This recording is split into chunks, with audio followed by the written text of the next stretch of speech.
made this point that I thought was so powerful, right? Because and I'm so connected. When you're reading the Bible, because we're taught that the Bible is the inevitable, inherent word of God, right?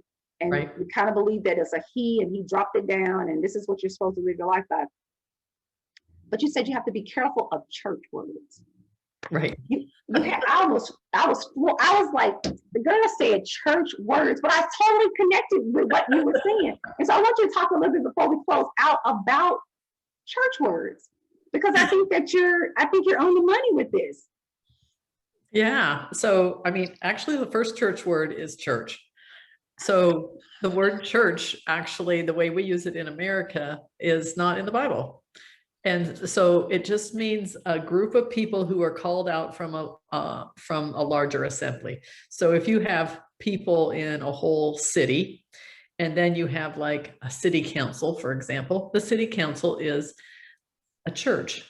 That's actually how the term is used. So it's just a small group of people within a larger group. That's all it means. So the word ecclesia there. And so the way that we use church today is made up. It's just made, the church has given it this definition. So it has nothing to do with it, you know? So, and then there's simple words like holy, and that one just means actually set apart. So if I have, like, for instance, when I go on a trip, I have a set of plastic dishes that I take. They're set apart for a special purpose for going on a trip because they're not going to break if I put them in my truck and I go, right? And so that doesn't make them holy as in the church sense, but that's exactly what the word means. It just means set apart for a special purpose. So I found that there were just tons and tons and tons of verses, words in the Bible that we've given a meaning to that was never intended in the original. Sin is a really good one. All it is an archery term, and it just means that when in archery, when you pull the bow and arrow back, you're trying to aim for the bullseye. If you miss the bullseye, you sin. And that's literally all it means, is to miss the bullseye. So, so then we've got, you know, all of the words atonement and redemption and reconciliation, you know, all of that kind of stuff that we have, as, you know, all of those are definitely church words and stuff too. So we've got the complicated church words, and we've got the basic everyday church words. And we still think that, oh, you know, you have to see them this way because the church always teaches that, but actually it's not. When I started looking them up, I used a tool that would help me to see how these words were used in their contemporary language. So how were they written in other books that were written at the same time period? What did they mean? And that's what helped me to come out of all of that. Because if you're just looking at Strong's Concordance, for instance, which a lot of Christians still use, all he does is he gives you the traditional church definition. He wrote the church definitions, and that's exactly what you're going to get from him. It doesn't mean that that's the right definition. So I wanted to know, what did the original word mean when they originally used it? And that's how I started coming out. So what about hell? Hell, so hell, it depends on where that is written. So hell is actually several words that are translated as hell. And so some English Bibles don't have the word hell in it at all because they've realized that it's a total mistranslation. So for example, one of them that's commonly translated as hell is actually the word Gehenna. And that's just a valley that's outside of the city gates of Jerusalem. That was their garbage dump. And at that time, how did they get rid of their garbage? They burned it. So it was a burning garbage dump, and that's what we've translated as hell, but it's literally a burning garbage dump. Wow. Yeah, I mean, that always, you know, just, you know, shocks me, because the reality of it is that most of us, Christian or not, didn't ever think to look the word up. No. Right? Nope. We just didn't. I mean, and that's just fact. Right? We just didn't think. And some people, I'm sure, because I have a lot of people that are still very religious that watch my show, and I'm sure it's like you don't want to look it up because you don't want to be, well, you may not even know that you need to look it up, even though we're saying look it up. But a lot of Right. times we don't want to grow, right? Right. We don't want to grow, right? Because I love how you said, do you need to be saved? Well, yes, but not in the way that you've been taught. It's really saving yourself from whatever the limitations of your becoming from yesterday. Right. Just grow, Right. learn, be Right. willing to listen to something that may challenge what you think or Mhm. view. Listen to both sides or all 3, 4, 5 sides, right? Create your own side, right? You have to, give yourself back the authority to see it afresh, Right. Right. right? Because to me, that's the one thing that, to me, religion does a very good job of. It takes away your authority to see anything anew. You don't, Right. it tells you how to think, how to feel, how to see. And it's like, okay, wait a minute, do I not get to just have the experience in this moment and my interpretation of the experience in this moment, Mhm. right? It pretends to have an answer that we know that it doesn't have. Mhm. And one of the things that you make a point of is you talk about um, Ecclesiastes 12:7, and you quote that, and it's basically, then shall the dust return to the earth as it was, and the spirit shall return unto God who gave it. Because a lot of times people do read the Bible, or they think that the Bible, because they haven't read it, is telling you what's going to happen to you after you die, right? And we get caught up in the church words of heaven and hell, right? Right. And then that just opens us up to manipulation, because you become afraid of hell, which is made up, and you become so eager for heaven, which is made up, Right. that you don't really live today. And then you get caught up in wanting to First be part. you get caught up in wanting to be a VIP, a very important person, right? Yep. So you don't face your own realities in life, right? And you think that if you hold these labels, it's going to make you more special, right? But at Yep. the end of the day, when you die, what we call death, and I die, we go into the ground. That's right. Your proclamation of whatever label you want to hold doesn't stop you from having that same experience after death. And I Mhm. just thought that was that's a powerful point, because I think sometimes sometimes you got to stop and chunk it, break it down into small bites, right? Because at the end of the day, whether I'm proclaiming to be a Christian, not a Christian, an atheist, an agnostic, or no label at all, right? When my physical body is no longer operational, I am going back to the ground, whether you bury me or not. Right. Right? Yeah. So me getting caught up in the labels of thinking this is going to make me more important, this is going to make me this, you're buying into somebody else's story. You're Mhm. buying into great imagination, Yeah. right?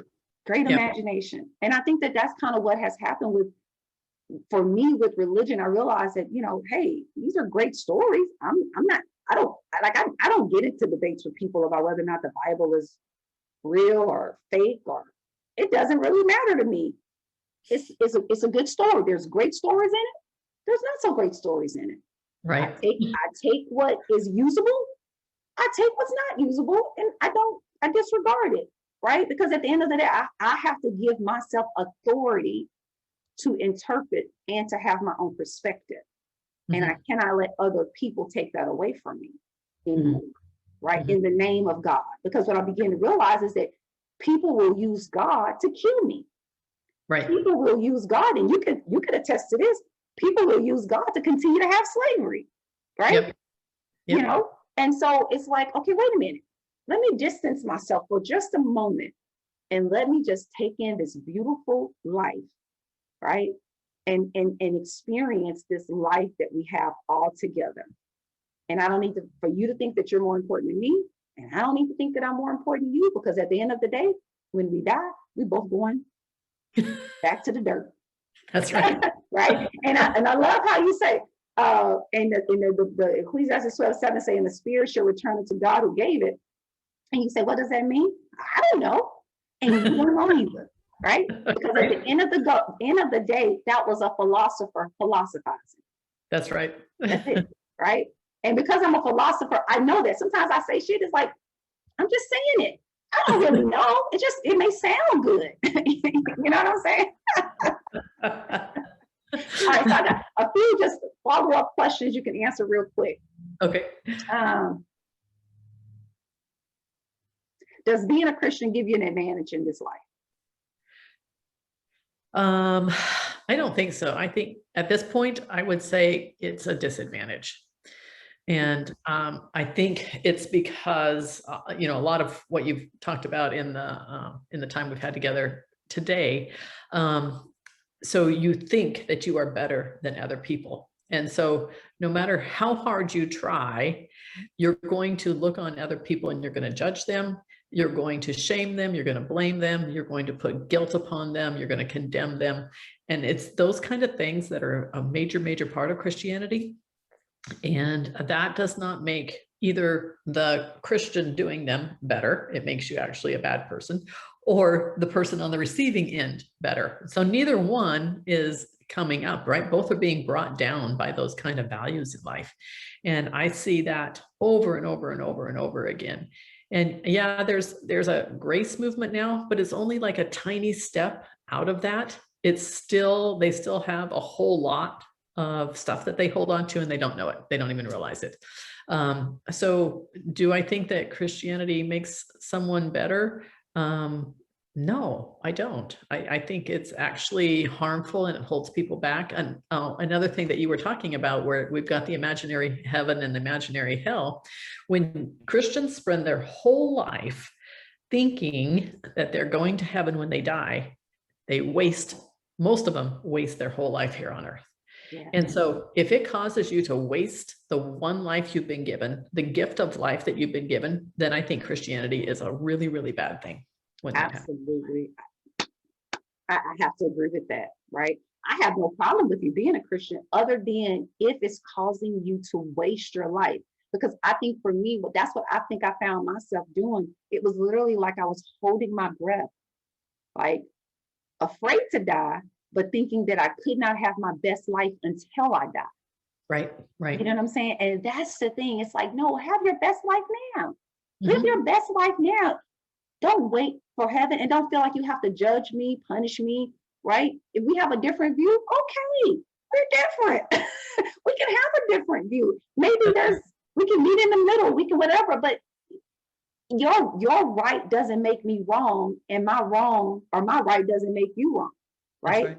And I think that it's just allowing yourself to be in your own life, right? Is what when Christianity removed itself from my life, I showed up, right? I showed up. I became present to my life, right? And because I became present to my life, Jennifer, I began to be able to take responsibility and change whatever I wanted to change, or at least work on changing it. Right. But it's hard to change something if you're unwilling to face it, or if you're living in a denial, right? Because you feel like, well, I'm not going to face this. What I'm going to do is I'm going to judge Jennifer about it. Right. Because I think that's what happens with religion. I'm not going to face it. I'm just going to judge Jennifer about it. And because I'm judging Jennifer, I'm somehow going to get kudos by the man above. Right. Right? Because I think that's what we do. Okay. That's exactly what happens.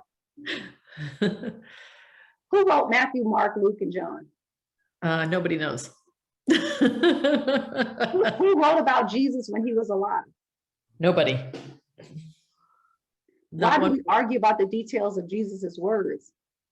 If no one wrote about Jesus while he was alive, I don't even know what Jesus actually said. It's kind of like looking at Hans Christian Andersen's fairy tales, because they all have a moral of the story, right? And then arguing about the details of who said what in the fairy tales. It is the equivalent of that in my mind. There's a good moral to the story, take it, right? But the rest of it, it literally is just a story. We have zero evidence for Jesus. none Absolutely. whatsoever. Absolutely. Look at it as any other story that you might like, and learn something from it. I can learn something from every fiction story. I can learn something from, real stories too, but these are actually fiction stories. So just take them as such and don't get so caught up into, well, why isn't it real? Who cares? It's a fiction story, learn from it. Absolutely. And we'll end with this because it's a fiction story. Learn what you can learn, but don't be the story. Right. Because I think that a lot of times, especially in my community, we tied ourselves to this story of thinking that we are the Hebrews, or we're in the 400 years of punishment by God, right? And yes, if you identify as an African American, if your forefathers you felt were enslaved, then I can see how you can see yourself in that story, right? But seeing yourself seeing experiences in a story doesn't make you the people of the story. Right. And the reason why you need to make that distinction, because I find that if you see yourself in the story and you make yourself the people of the story today, right? The problem is what happens is you're not paying attention to today, because today you're not enslaved, right? Today you're not being punished and wondering or whatever it is. You're not. That's not the case. So you're missing out on being able to actually appreciate what's going on into your day because you've tied your mind into being the story or Right. people in a story. Because the reality of it is that if you do that, every time something happens that you don't like or that you feel is unfair, you're gonna tie the reasons for those things happening to you being the character in that story. That's right. And let me tell you, when you do that, all you do is extend the drama of that story in your own life. That's all you do, right? Mm-hmm. So now it's like, okay, that's a story. I can learn from that story, but I am not that story. I am no character in that Bible. I have no idea who even wrote the Bible, right? There's plenty of books. I love books. I got plenty of books, right?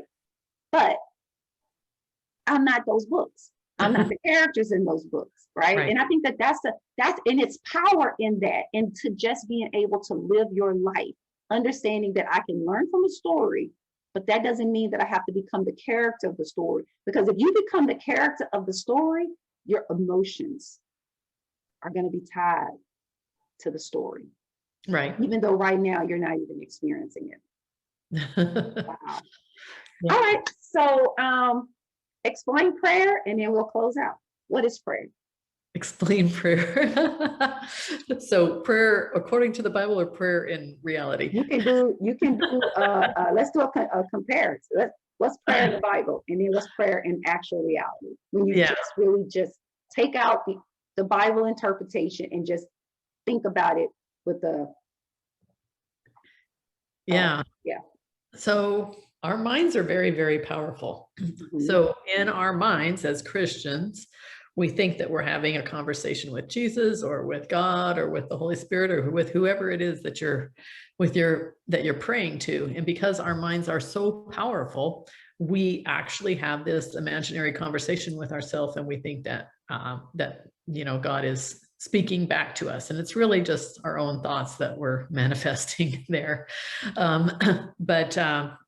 But prayer is really nothing more than energy, and it's energy that's connecting either with something else. If you're praying for someone, if I were to be praying for you, for example, I'm just basically sending my energy to you, and if we're on the same vibrational level, which is a whole other thing, but then you're going to be able to fill those prayers. And so it's really just, I'm sending you good energy. That's really all of that is if I'm praying for you. Okay. So if I send you good energy, that might raise your vibrational level, and then you might actually feel something different. It's not something spiritual, and it's not something woo woo and all that kind of stuff. It's just actually how the universe works. So, but most of the time we pray as Christians, we prayed for things that, we thought were God's will because they were our will, but they really had nothing to do with that whatsoever. And I always think of the first time that I prayed for an election, and a presidential election, and then the other person won, and I was devastated. I really thought, my prayers didn't work, but I believed with all my heart. I had more than the faith of a mustard seed, a grain of a mustard seed, right? I had lots and lots of faith, and it still didn't work, and so it made me think, okay, so does prayer actually work when we do those kind of things? And I think COVID is an excellent example of that. How many Christians have prayed that God would end COVID? Well, was God not powerful enough to keep it from happening in the first place? That's what I want to know. But now we've got millions of Christians all around the world, not just in America, right? All around the world who are praying for COVID to end. And what has happened? Nothing, not a thing.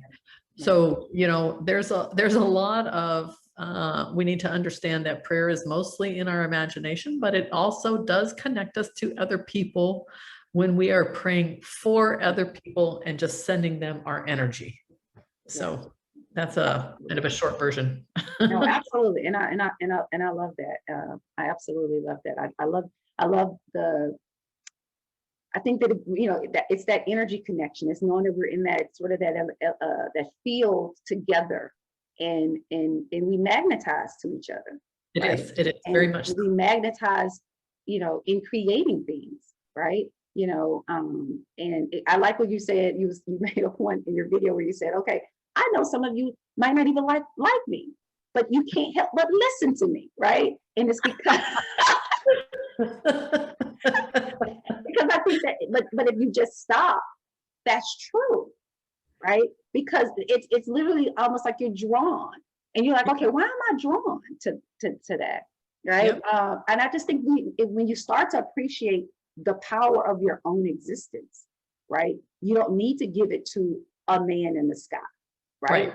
You don't Right. you don't have a need. I don't need, if me and you have a synchronicity, I don't need to credit God with it. Right. I just don't need to do that anymore. I can just say, wow, I know we're in the electromagnetic field. I know that we magnetize to each other, and we magnetize, right? Yep. Now let's see what we can do together. That, to me, that's a better explanation, because that's putting it back on me, as opposed to putting it, out on some God that may or may not show up the next time. Right. Because what happens is, when you start to credit everything to God, and then God doesn't show up the way you want God to show up, you can't help but to create some frustration with yourself right there. Right. You just can't help but to do it. And there's no need to do that. Then you start to blame the devil. That's when, so if it's not God, well, then it must be the devil. And so it's never taking responsibility for your own self.